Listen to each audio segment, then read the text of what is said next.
Hi, everybody. So glad you guys are all here today. I would like you to take a moment and remember a time when you experienced grief or sorrow. Most likely you had someone come alongside you. Do you remember what they said? Do you remember how it made you feel? While I don't know your situation or your story, it probably went something like this. I am so sorry. In my own life, this phrase has surrounded me many times. My mom said to me, I am so sorry that he isn't here. I grew up in a fatherless household. My father, when he was around, he was addicted to alcohol and drugs. He was very violent. He never hurt me, but I saw him hurt my brother many times. We were always nervous about what kind of interaction we would have when we got home. Some days he would be there and he would be sober, but some days we would come home and the door would be locked and we wouldn't be able to get in because he would be passed out on the couch. This one particular time that was very hurtful and burned into my memory, I was in my room with my best girlfriend. I must have been like 9 years old. We had just done roller skating and we were in my room. We were playing with Barbies. And I heard a really loud argument between my mom and my dad. And I don't know if you've been around many arguments in your life, but you know when they get very serious and you know when it's about to get dangerous. And so my friend and I started running out of my room, and I remember running on the lawn with our roller skates on. If you've ever done that, it's kind of comical, but I remember that. And he was chasing us out of our house, and he was yelling that he was going to poison and kill us. You know, when he left, it was actually better. We felt a lot safer. Our house was a lot more calm, but I still felt like I was dealt a bad hand, you know. I was one of the only friends who didn't have a father around, and I was lonely, and I looked for approval and love in all the wrong places. I wasn't a believer yet, but now looking back on that part of my story, I can see how God had protected our family. And even though I didn't get it, I can see now what he was doing in our lives. I am so sorry, the surgeon said. So I was about 14 years old, and we were on our way to our first volleyball tournament of the season. I was in the back seat of a car with my girlfriend. The windows were rolled down. It was a warm March day, and we were laughing about whatever it is 14-year-olds laugh about. And all of a sudden, we were hit by another car, and ours spun around, and when it came to a stop, the only thing we could hear was the radio that was still eerily playing. The ambulance came, and while the driver was okay, he had a dislocated shoulder, and I had some bruising on me, and so they decided it would be best to go to the hospital. So we took an ambulance ride to the hospital. I thought it was pretty cool because I had never been in an ambulance before. We did our testing, we went home. Needless to say, there was no volleyball that was played that day. A few days later, I was laying in bed, and I could hear the phone ring, and I was just laying there, and I was trying to figure out who it was that my mom had been speaking to. She sounded very serious, and I was getting a little worried. And my mom came into my room, and she said that we needed to go to the doctor, that they had found something on my chest x-ray, and that we needed to get it checked out as soon as possible.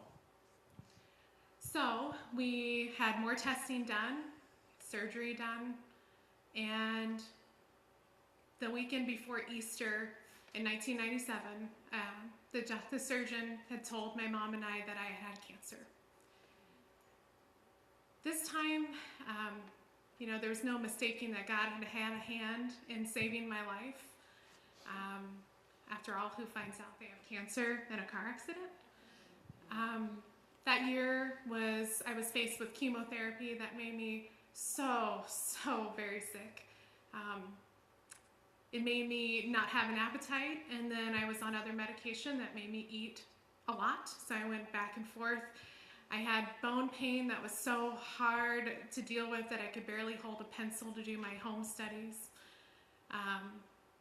I lost all my hair, and that was the year that G.I. Jane came out, so, I got lots and lots of really horrible, mean kid comments, because back in 1997, nobody knew anybody that really had cancer. There was no social media, there was no, commonality, and so I got made fun of a lot. And it was really hard. But even though I didn't become a believer for a few more years after this point, I consider this the turning point of my faith.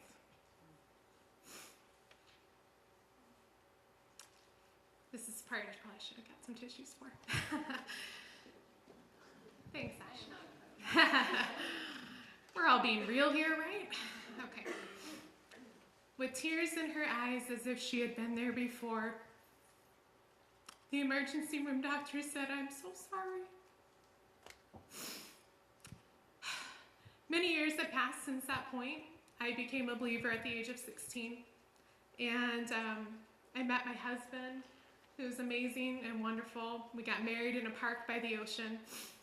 We had a daughter who is a perfect mix of stubborn and sweet. Stubborn from him, sweet from me.